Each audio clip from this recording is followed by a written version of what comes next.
ဖိုးတံမိန်မသားများဒေါခယမုံ၏မျက်လုံးများသည်နနက်9 နာရီမထိုးခင်တွင်ရောင်နီလာသည်နှင့်ပွင့်လာသည်အပြင်ဘက်တွင်လာမင်းသည်ကြဲများကြားမှမှုံဝဝနှင့်ဝင်းဝါနေစေဖြစ်သည်အတော်ဟုအလုံးခေါ်ကြသောအရွယ်ကိုရောက်နေပြီဖြစ်တဲ့48နှစ်အရွယ်အမျိုးသမီးကြီးသည်ချက်ချင်းပင်ထားလိုက်၍ခြုံထားသောဆောင်ကိုခောက်လိုက်သည်သူမရဲ့တထောင်စင်များနာကျင်နေတော်လဲကြိတ်မိတ်ထားလိုက်သည်ရေအိုးတွေကိုထမ်း၍ရေသွားခတ်ရခြင်းသည်ဒေါခယမုံအတွက်တစ်နေ့2 ကြိမ်လုပ်ရသောအလုပ်ဖြစ်သည်အေယာဝတီမြစ်ကနေရေခတ်ရွက်ရခြင်းကရွာဤမနက်အစောပိုင်းနှင့်ညနေပိုင်းတွင်အမျိုးသမီးတွေလှုပ်လေရှိသောရွာတလေးတစ်ခုလိုပင်ဖြစ်နေလေပြီဤသည်မှာဒေါခယမုံဤတရက်တာစတင်မှုပုံစံပင်ဖြစ်သည်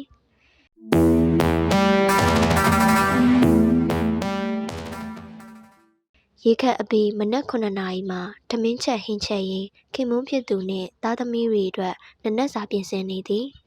ကိုယ်တိုင်တောဆက်မှကောက်ထားသောထင်းများနှင့်မီးမွေးကချက်ပြုတ်ရင်မျက်နှာပေါ်ကချွေးများကိုတုပ်လိုက်သည်ဘာဟင်းလဲဟုသူမခင်မွန်းဖြစ်သူဦးကျော်လင်းကမေးရင်သူမပြင်ထားသောနနက်စာကိုကြည့်လိုက်သည်အာလူးကျော်အမျိုးသမီးတွေစုပြီးရကန်းရက်ဖို့ဒီနေ့သွားမလို့လေညနေလောက်မှပြန်ရောက်တော့မယ်ကလေးတွေအတွက်ထမင်းဟင်းချက်ထားခဲ့တယ်ဟုဒေါခယမုံကပြန်ပြောလိုက်သည်ဦးကျော်လင်းကမဲရွက်ကခေါင်းခါရင်အပူအလုတ်တွေကိုလုံနိုင်လုံးငါတော့လဲတယ်မှပဲတနေကုန်ရှိနေဟုပြန်ပြောလေသည်စိတ်ထဲမှာမကျေနပ်ပေမဲ့ခွန်းတုံပြန်မပြောတော့ပေရကန်းအလုတ်သည်ဘိုးဘေးဘီပင်ကလေးကလက်ဆင့်ကမ်းလောက်ကင်လာခဲ့သည့်ရိုးရာယဉ်ကျေးမှုတစ်ခုပင်ဖြစ်သည်ထိုယဉ်ကျေးမှုအမွေအနှစ်ကိုရွာထဲရှိအမျိုးသမီးများကိုပြန်ပြီးလက်ဆင့်ကမ်းသည့်အနေဖြင့်သင်ကြားပေးနေခြင်းဖြစ်သည်ဤသည်ကိုပင်ခင်မွန်းဖြစ်သူကအပိုအလုံးဟုမြင်သည်လေယာအလုတ်ကိုအမျိုးသမီးများပါလောက်ကင်ကြတော့လဲအမျိုးသားများ၏အလုတ်အဖြစ်သာမှတ်ယူခံရလိမ့်ရှိသည်ဒေါခယမုံတို့လိုအမျိုးသမီးများ၏နေ့စဉ်အလုပ်များကိုတော့အလုပ်ဟုမှတ်ယူရန်ခဲပါလှပါသည်မိဖို့ကြောင့်အလုပ်အိမ်မှုကိစ္စကလေးပြုစုစောက်ရှောက်ခြင်းရေခတ်ခြင်းစသည်တို့မှာအိမ်ထောင်ရှင်မများအတွက်မဖြစ်မနေပုံမှန်လုပ်ဆောင်ရမည့်တာဝန်များအဖြစ်သာသတ်မှတ်ခံရလေသည်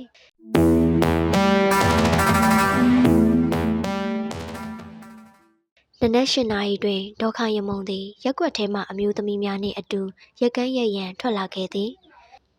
ရွာစွန်ရှိအမျိုးသမီးများ၏ရက်ကန်းယုံသည်မိုးရာသည့်ကာလတွင်တကိုယ်တည်းရက်တည်နေရသည့်အမျိုးသမီးများအတွက်အဓိကဝင်ငွေရှာရနေရာဖြစ်လာသည်သူတို့ထုတ်လုပ်သောရိုးရာချီဖြင့်ရက်လုပ်သောအထည်များကိုအနီးအနားရှိဈေးသို့တင်ပို့ကာရောင်းချကြသည်အတော်ကြီးမနေ့ကဈေးထဲမှာကျမတို့အဝတ်တွေကိုတစ်ထည်ကို6000မရတယ်ကျမတို့ကတော့တစ်ထည်ရဖို့တနေ့ကိုရက်လိုက်ရတာဟုနှင်းဝေကညီးတွားလေသည်တို့လို့အားရတဲ့မို့ဘယ်သူမှမသိကြဘူးတနေ့ကိုအလုပ်ချိန်8 နာရီနဲ့တွက်ရင်တော့တစ်နာရီကို950ပဲရတယ်ဒီပတ်စံလောက်ကအလုပ်ကျန်းလုပ်နေတဲ့အလုပ်သမားတွေရဲ့ဝင်ငွေတဝက်တောင်မှမရှိဘူးဟုဒေါခယမုံကဖြေလိုက်သည်ရက်ကန်းရက်တံများနှင့်အတူစကားတပြောပြောဖြင့်အချိန်ကနေကြချိန်တောင်ရောက်သွားသည်အလုတ်လုံရင်ရင်ဖွင့်နေကြခြင်းဖြစ်သည်ကျမတို့လုပ်တဲ့အလုပ်ကပုံမှန်စီးပွားရေးလုပ်ငန်းတွေလိုမဟုတ်တော့စရင်ပြောင်းနေတယ်ဟုမေသိန်းမုံဆိုတဲ့ပညာတတ်အမျိုးသမီးကရှင်းပြနေသည်အဲ့ဒါဘာအဓိပ္ပာယ်လဲဒေါခယမုံကမေးလိုက်သည်တိုင်းပြည်ရဲ့စီးပွားရေးတွက်ချက်မှုတွေမှာအမျိုးသမီးတွေလုပ်တဲ့အိမ်ထဲကအလုပ်တွေကိုပါအလုံးလို့ထည့်သွင်းတွက်ချက်မယ်ဆိုရင်တိုင်းပြည်ရဲ့စုစုပေါင်းကုန်ထုတ်လုပ်မှုကို30ကနေ40%လောက်တိုးလာမယ်လို့သုတေသနပညာရှင်တွေကပြောကြတယ်ဟုမေသိန်းမုံကရှင်းပြသည်အခုလည်းဈေးထဲမှာရောက်ချနိုင်တာပဲမဟုတ်လားဟုနှင်းဝေကမေးလိုက်သည်ဟုတ်တယ်ဒါပေမဲ့ဒို့အလုပ်ကိုငငယ်လေးတွေကလောက်တတ်အောင်သင်ခဲ့ရတာမျိုးဆက်တွေအဆက်ဆက်လက်ဆင့်ကမ်းသင်ခဲ့ရတဲ့ကျွမ်းကျင်မှုတွေကဘယ်လောက်တန်ဖိုးရှိလဲဒို့လုံးနေတဲ့အလုပ်တန်ဖိုးကတန်ဖိုးအတိအကျမဖြစ်နိုင်ဘူးဟုမေသိန်းမုံကပြန်ရှင်းပြလိုက်သည်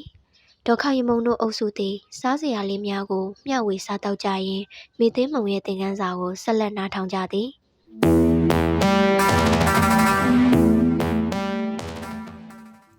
ပြောရရင်ကျမတို့အိမ်မှာလုပ်တဲ့အလုပ်တွေကိုငွေပေးငှားရင်ဘယ်လောက်ပေးရမလဲဆိုတာကိုစဉ်းစားကြည့်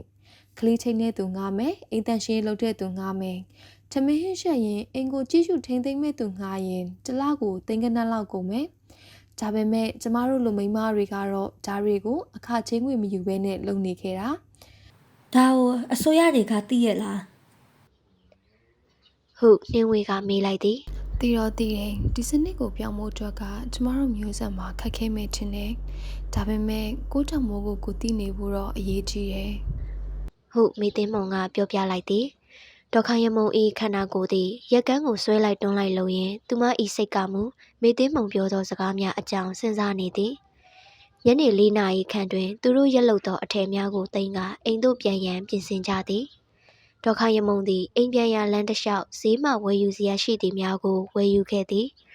သူမလွယ်ထားသောအိတ်ထဲတွင်ဟင်းသီးဟင်းရွက်အစုံနှင့်ဆန်အိတ်ငယ်တစ်အိတ်ပါလာခဲ့သည်အိမ်သို့ပြန်ရောက်သည့်နှင့်ညစာအတွက်ချက်ပြုတ်ရန်အစားပြုနေစဉ်မှာပင် တနေ့လုံးဘာအလုပ်ကြီးအကိုင်းကြီးတွေလုပ်ပြီးပြန်လာတာတော့ ဟုဦးကျော်လင်းကအိမ်ထဲဝင်လာရင်ငေါ့ကမေးခြင်းကိုခံလိုက်ရသည် ရကန်းသွားရက်တာလေမနှက်ပြန်ကျမတို့ခြိတယ်တွေကိုမျိုးပေါ်စီကိုပို့ရမယ် ဟုဒေါခါယမုံကတူတူတုတ်တုတ်ဖြေလိုက်သည်ည10နာရီကျော်မှအိမ်မှုကိစ္စအားလုံးပြီးစီကဒေါခါယမုံတယောက်အိပ်ရာပေါ်တွင်လဲလျောင်းရင်းမေသိန်းမုံပြောခဲ့သောစကားလုံးများကိုပြန်လည်ကြားယောင်မိလေသည်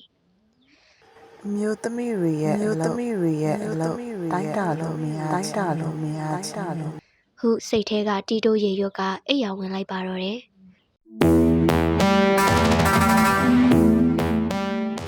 နောက်တစ်ရက်နနက်တွင်ဒေါခါယမုံသည်ထုံးစံအတိုင်းစောစောထားကမိသားစုအတွက်နနက်စာပြင်ဆင်ပြီးနောက်ရက်ကန်းယုံသို့ထွက်ခွာခဲ့သည်မနေ့ကပြောခဲ့သည့်အတိုင်းညနေပိုင်းတွင်ကုန်သည်တဦးကသူတို့ခြေတယ်များကိုလာရွေးကဝယ်ယူရန်ရှိသည်ရက်ကန်းယုံသို့ရောက်သည်နှင့်မေသိန်းမုံနှင့်နှင်းဝေတို့အပါအဝင်အမျိုးသမီးများဒေါခါယမုံကိုနှုတ်ဆက်လိုက်ကြသည်မေသိန်းမုံကပုံမှန်ထက်ပိုပြီးစိတ်လှုပ်ရှားနေပုံရသည် အတော့ကျမမှာစိတ်ကူးကောင်းလေးတစ်ခုရှိတယ် ဟုမေသိန်းမုံကသူမကိုကြိုဆိုရင်းစတင်လိုက်သည် ပါလဲကွ ဟုဒေါခါယမုံကရောက်ရှိလာသည့်အမျိုးသမီးများကိုနှုတ်ဆက်ရင်းမေးလိုက်သည် ကျမတို့ရဲ့အလုပ်ကိုပိုပြီးတန်ဖိုးရှိလာအောင်လုပ်ချင်တယ်မနေ့ကကျမတို့ပြောခဲ့တယ်အမျိုးသမီးတွေရဲ့အခကြေးငွေမဲ့အလုပ်တွေအကြောင်းလေကျမတို့အတိုင်းဝိုင်းမှာအမျိုးသမီးတွေရဲ့တန်ဖိုးကိုပိုမြင်လာစေချင်တယ် ဒေါခါယမုံသည်စိတ်ဝင်တစားဖြင့်နားထောင်နေသလိုအဖွဲတဲကအမျိုးသမီးအားလုံးကလည်းမေသိန်းမုံ၏စကားကိုစိတ်ဝင်စားနေကြသည်ကိုသတိပြုမိသည် ဘယ်လိုလုပ်ရမလဲ ဟုဒေါခါယမုံကမေးလိုက်သည် ကျမတို့ရဲ့လက်ရက်အထည်တွေကိုတန်မိုးမြင့်တင်ပြီးရက်ရွာစီးပွားရေးအတွက်ဝင်ငွေအသစ်ဖန်တီးမလို့ပါကျမအမကမြို့ပေါ်မှာခရီးသွားလုပ်ငန်းမှာအလုပ်လုပ်တယ်သူတို့မြို့မှာခရီးသွားတွေအတွက်ရိုးရအထည်လေးတွေကိုဝယ်ယူစုဆောင်းခြင်းတဲ့သူတွေအများကြီးရှိတယ်တဲ့ ဟုမေသိန်းမုံကရှင်းပြသည် ဒါပေမဲ့တို့တွေကလောက်ခနည်းနည်းပဲရတာကို ဟုနှင်းဝေကဝင်ပြောလိုက်သည် ဒါတွေကိုပြောင်းလဲဖို့ကျမစဉ်းစားနေတာကျမတို့ကလက်မှုပညာအမွေအနှစ်ကိုချိန်သိမ်းတဲ့သူတွေဆိုတာကိုလူသိအောင်လုပ်ပြီးကိုယ့်ရဲ့တန်ဖိုးကိုပြစေချင်တယ်ကျမတို့လုပ်တဲ့ပစ္စည်းတွေကိုပိုကြီးတဲ့ဈေးကွက်မှာရောင်းချနိုင်ရင်ကျမတို့အားလုံးပိုကောင်းတဲ့ဝင်ငွေရလာမယ် ဟုမေသိန်းမုံကဆက်ပြောသည်အုပ်စုလိုက်ဆွေးနွေးမှုကြောင့်ဒေါခါယမုံသည်သူမတို့အတိုင်းအဝိုင်းရဲ့အမျိုးသမီးများအတွက်ပြောင်းလဲမှုပြုလုပ်ရန်အရေးကြီးပုံကိုနားလည်လာသည်သူမဟာစာမတက်ခဲ့ပေမဲ့မေသိန်းမုံရဲ့အကြံအဉာဏ်တွေကကောင်းမွန်ပြီးလက်တွေ့ကျသည်ဟုခံစားမိသည်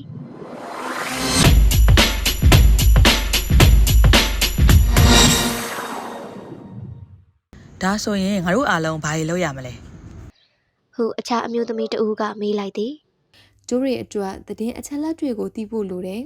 ပြီးတော့တို့အထည်တွေကိုပိုကောင်းလာအောင်ဘယ်လိုလုပ်မလဲဆိုတာစဉ်းစားရမယ်တို့မှရှိပြီးသားအချက်ပညာကိုအသုံးချဖို့ပါပဲ ဟုမေသိန်းမုံကရှင်းပြလိုက်သည်ထိုနေ့တွင်အမျိုးသမီးများသည်ရက်ကန်းရရင်၎င်းတို့၏လုပ်ငန်းကိုပိုတန်ဖိုးမြင့်ပေးမိနီလန်းများကိုဆွေးနွေးခဲ့ကြသည်ညနေပိုင်းတွင်တဆင့်ခံလာဝဲကြသည့်ကုန်သည်တွေရောက်လာသောအခါမေသိန်းမုံသည်တန်ဖိုးနှင့်ပတ်သက်၍ရိုးရာရက်ကန်းရဲ့တမိုင်းကြောင်းတွေတန်ဖိုးထားမှုတွေအကြောင်းကိုအကျယ်တဝင့်ရှင်းပြသည် ကျမတို့ထုတ်လုပ်တဲ့အရွေအသွေးအတွက်ဒီဈေးနှုန်းကနည်းတယ်ဒီအထည်တွေဟာရိုးရာအမှုပညာကိုထိန်းသိမ်းတဲ့အပြင်လူကိုယ်တိုင်လက်နဲ့ရက်လုပ်ရတာဒီအတွက်ဈေးပိုရတဲ့တယ် ဟုမေသိန်းမုံကယူသားစွာပြောလိုက်သည်ကုန်သည်သည်ရှေလျားသောတမန်ကြောင်းကိုနားထောင်ရင်းရက်ကန်းရက်နေတာတွေကိုစိုက်ကြည့်နေသည်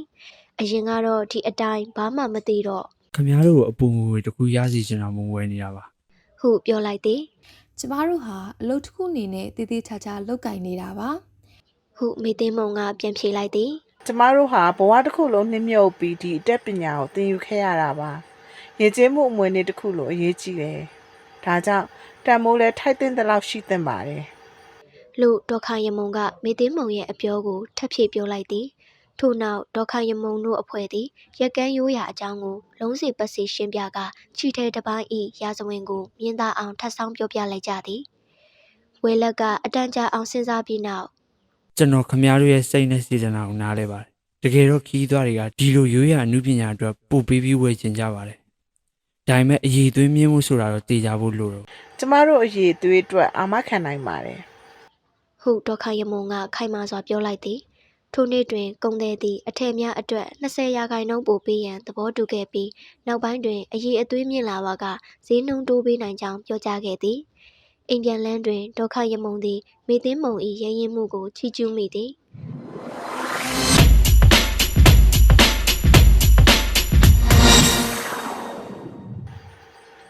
အမျိုးသမီးတွေလုပ်နေတဲ့အလုပ်ကိုတေးသေးချာချာအတိမတ်ပြုပြီးတမိုးထားခံရဖို့အတွက်ရက်တီရတာလဲတော်တော်ခက်ခဲတာပဲနော် ဟုဒေါက်ခယမုံကရင်ဖွင့်လိုက်သည် အကျော်ကပညာမရှိဘူးလို့ဘယ်လိုပြောနိုင်မလဲအားလုံးကိုရက်ကန်းရက်နေသင်ပေးနိုင်တဲ့အကျော်ကဒီပညာမှာဆရာမကြီးပါကျမတို့တန်မိုးကိုကျမတို့ကိုယ်တိုင်မသိတာကပြဿနာဖြစ်နေတာပါ ဟုမေသိန်းမုံကပြောလိုက်သည်ညနေပိုင်းတွင်ဒေါက်ခယမုံသည်မိသားစုအတွက်စားပွဲရာများပြင်ဆင်နေစဉ်တားဖြစ်သူထွန်းလင်းအောင်ကမုံရွာတက္ကသိုလ်မှအိမ်သို့ပြန်ရောက်လာသည် အမေဘာလို့အဲ့လောက်ပြုံးနေတာလဲ ဟုထွန်းလင်းအောင်ကအိမ်ထဲဝင်လာရင်မေးလိုက်သည်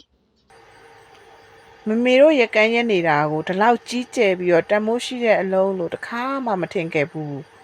အခုတော့တမိုးတီးတော့တမိုးထားတဲ့သူတွေကိုလည်းစီယုံလာနိုင်တာပေါ့ပတ်စံလဲပူရရလေ ဟုဒေါက်ခယမုံကပြောလိုက်သည်ထွန်းလင်းအောင်သည်စီးပွားရေးအုပ်ချုပ်မှုပညာသင်ယူနေသောကျောင်းသားဖြစ်သည်ဒေါက်ခယမုံကသူကြုံတွေ့ခဲ့ရသောဖြစ်ရပ်အားလုံးကိုပြောပြလိုက်သည် ဟုတ်တယ်မေအမျိုးသမီးတွေရဲ့စူးစမ်းမှုတန်ဖိုးတွက်ချက်မရလို့စီးပွားရေးစင်းတွေမှာလစ်လျူရှုခံရတာကျွန်တော်လည်းသင်ခန်းစာတွေထဲမှာတွေ့ရပါတယ်အမေတို့လိုအမျိုးသမီးတွေကမရေမတွက်နိုင်အောင်တန်မိုးရှိတဲ့အလုပ်တွေကိုလုပ်ကြရပေမဲ့အတိမှန်ပြုမခံရတာကြာခဲ့ပြီလေ ဟုထွန်းလင်းအောင်ကပြောလိုက်သည်ဦးကျော်လင်းသည်အိမ်သို့ပြန်ရောက်လာသောအခါဒေါက်ခယမုံကယနေ့ဖြစ်ရများအကြောင်းရှင်းပြလိုက်သောအခါရခင်ကအဖို့အလုပ်တွေလုပ်နေသည်ဟုမြင်နေသောဦးကျော်လင်းကပင် ကောင်းတာပေါ့ ဟုထောက်ခံလေသည်သို့တော့ဘာမှဆက်မပြောပေ တကယ်တမ်းမိသားစုအတွက်အမေလုပ်ပေးခဲ့တဲ့အလုပ်တွေကိုငွေကြေးနဲ့တန်ဖိုးဖြတ်မယ်ဆိုရင်တစ်လောက်ဘယ်လောက်ရောက်မလဲဆိုတာစဉ်းစားကြည့်လေဖေ ဟုထွန်းလင်းအောင်ကလည်းဝင်ပြောလိုက်သည်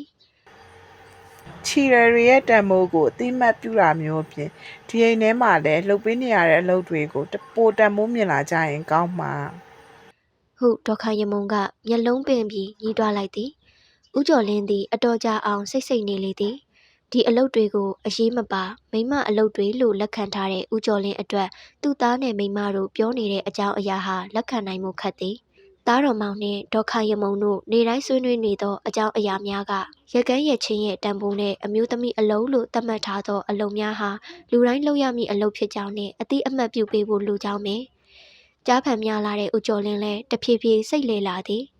တသက်လုံးမိုးရွာရွာနေပူပူမြစ်စိတ်မှာရေခက်တောဆက်မှာထင်းကောက်ပြီးနေတိုင်းထမင်းဟင်းချက်ကျွေးနေတာရဲ့တန်ဖိုးကိုသိလာသည်တရက်ထမင်းစားနေချိန်မှာ မင်းပြောတာမှန်ပါတယ်ဒီအိမ်ထဲမှာပဲမင်းလုပ်ပေးတဲ့အလုပ်တွေကိုငါဘလောက်ထိတန်ဖိုးမထားမိခဲ့လဲဆိုတာငါအခုမှစဉ်းစားမိတော့တယ် ဟုအတန်တိုးတိုးဖြင့်ပြောလာသည်ဒေါက်ခယမုံသည်ခင်မွန်းတဲ့ဤစကားကြောင့်အံ့ဩသွားပြီးရင်ထဲတွင်ဝမ်းနည်းဝမ်းသာခံစားချက်များပေါင်းဆက်ထွက်ပေါ်လာသည်မေသိန်းမုံ၏ဥဆောင်မှုဖြင့်အမျိုးသမီးအုပ်စုသည်၎င်းတို့ရက်လုပ်သောခြေရဲများကိုဈေးကွက်အသစ်တွင်ရောင်းချနိုင်ခဲ့ကြသည်ခရီးသွားလုပ်ငန်းမှတဆင့်ရောင်းချခြင်းကြောင့်အထည်များအတွက်90ရာခိုင်နှုန်းပင်အမျက်ပုံမရရှိလာခဲ့သည်ဒေါက်ခယမုံသည်မေသိန်းမုံနှင့်အတူကျေးရွာစာတင်ကျောင်းတွင်ကလေးငယ်များကိုရိုးရာရက်ကန်းပညာသင်ပေးသည့်သင်တန်းငယ်လေးကိုစတင်ဖွင့်လှစ်ခဲ့သည်ရခင်ကသူမရဲ့အထည်များကိုမိသားစုဝင်ငွေအတွက်သာအသုံးပြုခဲ့ရပြီးဒီနေ့တွင်သူမရဲ့လှုပ်အားတန်ဖိုးကိုပုံမအတိမတ်ပြုခံလာရသည်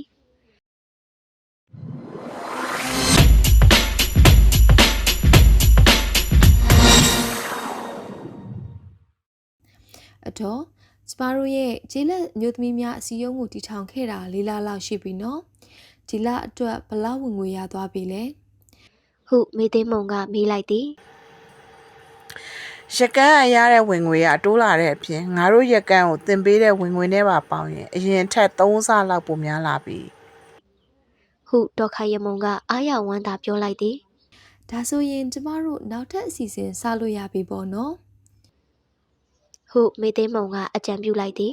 အမျိုးသမီးများသည်ရက်ရွာဖွံ့ဖြိုးရေးအတွက်အသုံးပြုရန်ရရှိလာသောဝင်ငွေ၏10%ကိုစုဆောင်းထားကြသည်ထိုရန်မုံငွေဖြင့်ကျေးရွာမှကလေးငယ်များပညာသင်ကြားရေးအတွက်အထောက်အပံ့ပေးရန်စီစဉ်ထားကြသည်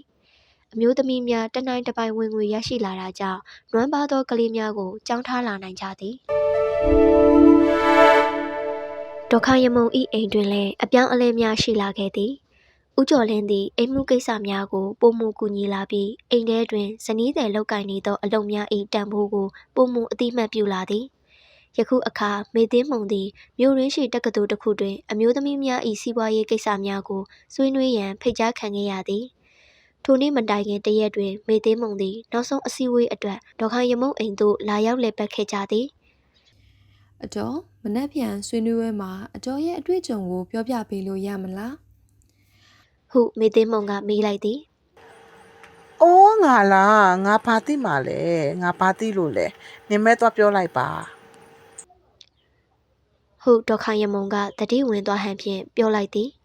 အတော်ကဒီရအားလုံးကိုမြင်တွေ့ခဲ့တယ်လေဘလို့ပြောင်းလဲမှုတွေဖြစ်လာလဲအမျိုးသမီးတွေရဲ့အလုပ်ကိုအတိမတ်ပြုလာတော့ဘလို့ကျူးကျေးစုတွေဖြစ်လာလဲဒါတွေအားလုံးကိုအတော်ပြောနိုင်ပါတယ် ဟုမေသိမ်းမုံကတိုက်တွန်းလိုက်သည်နောက်ဆုံးတွင်ဒေါက်ခိုင်ရမုံသည်မေသိမ်းမုံနှင့်အတူဆွေးနွေးပွဲသို့သွားရန်သဘောတူလိုက်သည်သူမအတွက်အရေးကြီးသည်မှာသူမရဲ့အတွေ့အကြုံများကိုတခြားသူများနှင့်မျှဝေနိုင်ခြင်းပင်ဖြစ်သည်တက္ကသိုလ်တွင်ကျင်းပပေးသောဆွေးနွေးပွဲ၌ဒေါက်ခိုင်ရမုံသည်သူမ၏ဘဝအတွေ့အကြုံများမှသင်ခန်းစာများကိုပွင့်ပွင့်လင်းလင်းပြောကြားခဲ့သည် ။ကျမအသက်48နှစ်ရှိပြီဖြစ်ပြီးအခုအချိန်အထိဘယ်သူကမှကျမရဲ့အလုပ်တမိုးကိုတွက်ချက်ပြခဲ့တာမျိုးမရှိခဲ့ပါဘူး။အခုတော့ပိုပြီးအသိပညာပွင့်လာတဲ့လူငယ်တွေရဲ့ဝိုင်းဝန်းဖေးမမှုကြောင့်ကျမတို့အမျိုးသမီးတွေရဲ့တန်မိုးကိုအသိမှတ်ပြုခံရပြီးနောက်ကျမတို့ရဲ့အတိုင်းဝိုင်းတစ်ခုလုံးပြောင်းလဲလာပါတယ်။အမျိုးသမီးလုပ်တွေကိုပိုပြီးအသိမှတ်ပြုနိုင်ကြမယ်ဆိုရင်ပိုပြီးလေးစားမှုရှိကြတဲ့လူအဖွဲ့အစည်းဖြစ်လာမှာပါ။ ဆွေးနွေးပွဲပြီးနောက်တခြားဒေသများမှလာသောအမျိုးသမီးများသည်ဒေါက်ခိုင်ရမုံနှင့်မေသိမ်းမုံတို့ကိုဝိုင်းဝန်းမေးမြန်းကြသည်၎င်းတို့၏အတွေ့အကြုံများကိုသိရှိလိုကြသည်ဆွေးနွေးပွဲတွင်တက္ကသိုလ်မှပညာရှင်များကလည်းဒေါက်ခိုင်ရမုံတို့လှုပ်ဆောင်သောသုတေသနလုပ်ငန်းများကိုကမ်းလှမ်းလာကြသည်အိမ်ပြန်ရောက်သောအခါဦးကျော်လင်းသည်ဒေါက်ခိုင်ရမုံကိုဂုဏ်ယူစွာကြိုဆိုသည် ဒီရွာမှာအရင်တုန်းကအမျိုးသမီးတစ်ယောက်ကဆွေးနွေးပွဲတစ်ခုမှတွားပြောဖို့ဆိုတာတွေးကြည့်လို့မရခဲ့ပါဘူးအခုတော့မင်းကရဲရဲဝံ့ဝံ့နဲ့ပဲကို့အတွေ့အမြင်တွေကိုပြောဆိုလာနိုင်တယ် ဟုဦးကျော်လင်းကပြောလိုက်သည် တကယ်ကမေသိမ်းမုံလိုမျိုးပညာတတ်လေးတွေကရှေ့ကဥဆောင်လိုပါ ဟုဒေါက်ခိုင်ရမုံကနှိမ့်ချပြောဆိုလိုက်သည်ဒေါက်ခိုင်ရမုံသည်ညနေသည့်အထိအိတ်မပြောခဲ့ယခုအခါသူမသည်အမျိုးသမီးများ၏ငွေကြေးနှင့်တိုင်းတာမရနိုင်သောအလုပ်များကိုအသည့်အမှတ်ပြုလာစေရန်ပုံမကြိုးပမ်းလှုပ်ဆောင်ခြင်းလာသည်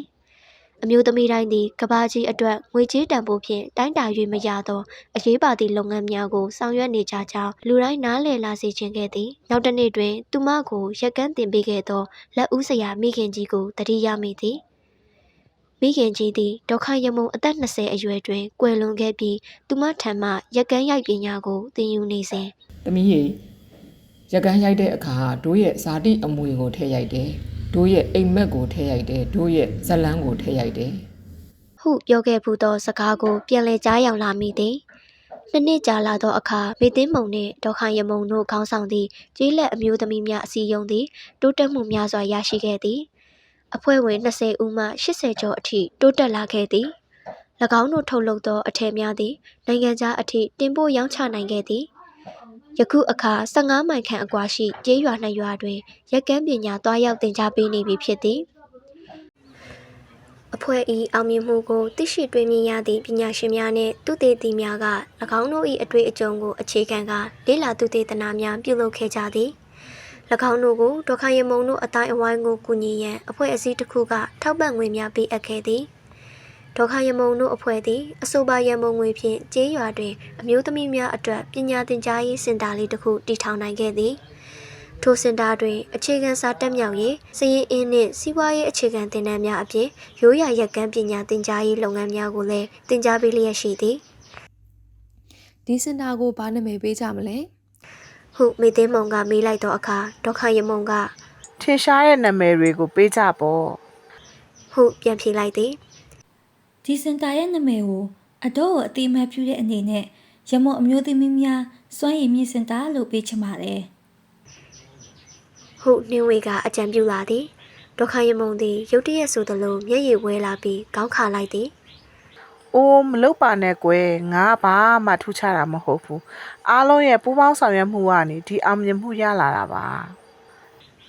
ဟုပြောလိုက်သည်နောက်ဆုံးတွင်၎င်းတို့သည်မဟေးဟုသောနာမည်ကိုပေးခဲ့ကြသည်လှပကြံ့ခိုင်သောမြေကြီးဟုအတိတ်ပဲရသည်ဒေါက်တာရမုံသည်အမည်ပေးပွဲနေ့တွင် ကဘာမြေကြီးလို့ကျမတို့အမျိုးသမီးတွေကအားလုံးကိုပေးဆက်နေကြပြီးတော့တိုင်းတာလို့မရနိုင်အောင်တမိုးကြီးတယ် ဟုမိန့်ခွန်းပြောကြားခဲ့သည်စင်တာသည်ရက်ရွာလူထုအတွင်းအမျိုးသမီးများ၏အခမ်းကဏ္ဍနှင့်တန်ဖိုးကိုအတိအမှတ်ပြုတိုးတက်လာစေရန်ကြိုးပမ်းလျက်ရှိသည်ပညာရှင်များသည်ကျေးလက်အမျိုးသမီးများ၏တန်ဖိုးကိုတည်ဆဲဥပဒေများသတ်မှတ်ချက်များတွင်ပြင်ဆင်ထည့်သွင်းရန်ဆွေးနွေးလာကြသည်